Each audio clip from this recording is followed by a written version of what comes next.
Picture this. It's 1789, and the United States of America is broke. Not just short on cash, utterly, catastrophically broke. The Revolutionary War left the nation drowning in debt, about $79 million, which in today's money would be several billion.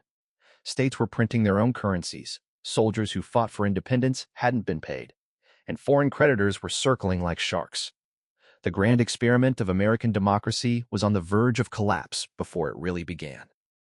Enter Alexander Hamilton, a 30-something immigrant from the Caribbean who would do something unprecedented in human history. He wouldn't just save America's economy, he would invent an entirely new financial system from scratch, one so ingenious that it still powers the United States today, over 2 centuries later. Hamilton's story reads like fiction. Born out of wedlock on a tiny island called Nevis, orphaned by age 13, he clawed his way up through sheer brilliance and ambition. When the Revolutionary War broke out, he became George Washington's right-hand man, quite literally, his aide-de-camp and most trusted advisor. Washington saw something in this young man, a mind that could grasp complex systems and a vision for what America could become. When Washington became president, he made Hamilton the nation's first Secretary of the Treasury. Hamilton was only 32 years old, and he was about to redesign how a country handles money. The challenge before him was staggering. Imagine being handed a company that's bankrupt, has no credit history, owes money to everyone, and whose different departments are all using different currencies and refusing to cooperate with each other. That was America in 1789. Hamilton's first radical idea was this. The federal government should assume all the state debts from the Revolutionary War. This was enormously controversial. States like Virginia had already paid off most of their debts through heavy taxation. Why should they help pay for Massachusetts or South Carolina's debts? It seemed deeply unfair. But Hamilton saw what others didn't. He understood that debt, managed properly, could be a blessing rather than a curse. Here's how he explained it, and it's brilliant in its simplicity. If the federal government took responsibility for all the debt, it would bind the states together financially. Wealthy citizens who held government bonds would have a vested interest in the federal government's success. More importantly, it would establish America's creditworthiness on the world stage.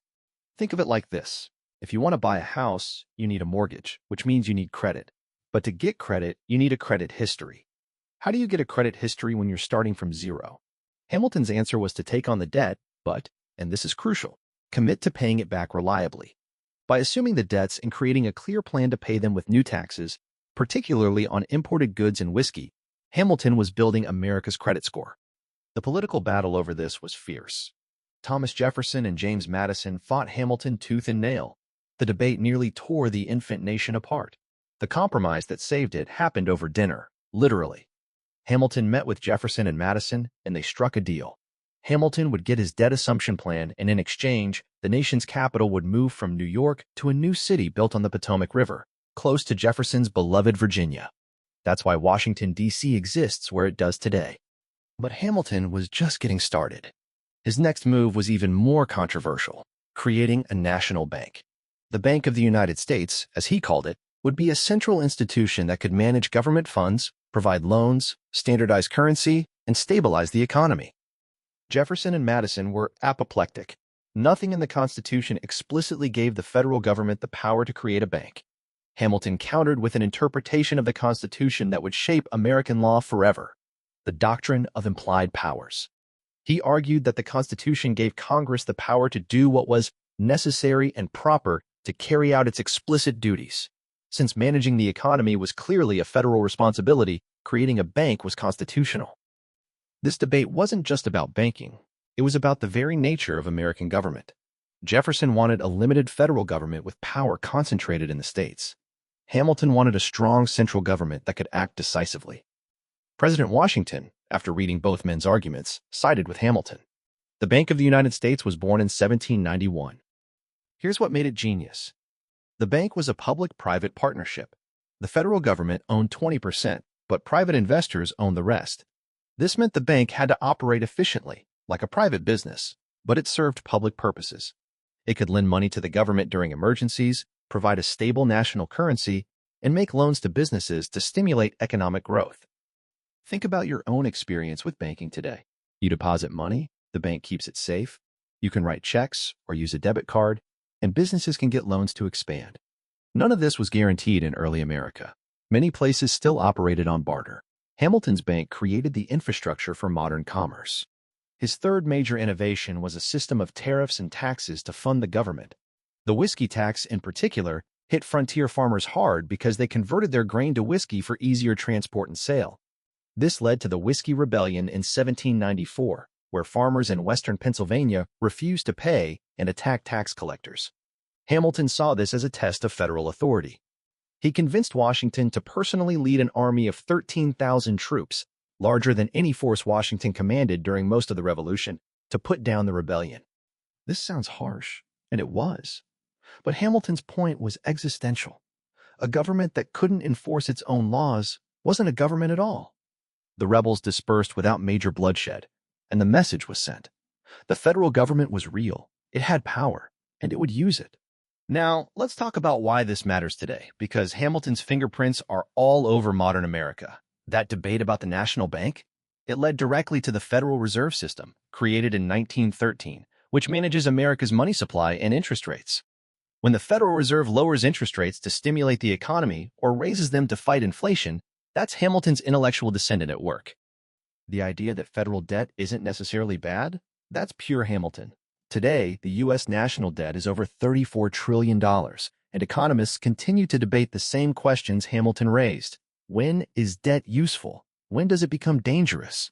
How do we balance investment in the future against fiscal responsibility? Hamilton would tell you that debt used to build infrastructure, educate citizens, and defend the nation is an investment. Debt used recklessly is poison. Hamilton also created the U.S. Mint and standardized American currency. Before this, dozens of foreign coins circulated in America: Spanish dollars, British pounds, French francs. Hamilton's system gave America the dollar as we know it. Every time you pull a dollar bill from your wallet, you're using Hamilton's invention. And yes, the irony that his face is on the $10 bill, a symbol of the system he created, is not lost on anyone. His report on manufactures in 1791 laid out a vision for American industrial development. Hamilton argued that America needed to manufacture its own goods rather than remaining dependent on European imports. He proposed tariffs to protect infant industries, government investments in infrastructure, and patents to encourage innovation. Sound familiar? These are the same debates we have today about protecting American industries, investing in technology, and managing trade relationships with China and other nations. But Hamilton's legacy is complicated, and we should grapple with that complexity. His financial system favored merchants, bankers, and the wealthy, what we might call Wall Street today. Jefferson's criticism that Hamilton was creating an aristocracy of money had some truth to it. The gap between rich and poor in America today, the power of financial institutions, the way money influences politics. These are in some ways consequences of the system Hamilton built. He also owned slaves, though he expressed anti-slavery sentiments and joined an abolitionist society. This contradiction reminds us that even visionaries are products of their time, capable of both brilliance and moral blindness. Hamilton died in 1804, shot by Aaron Burr in a duel at age 49. He didn't live to see how completely his vision would triumph. Within a few decades, America would become an economic powerhouse.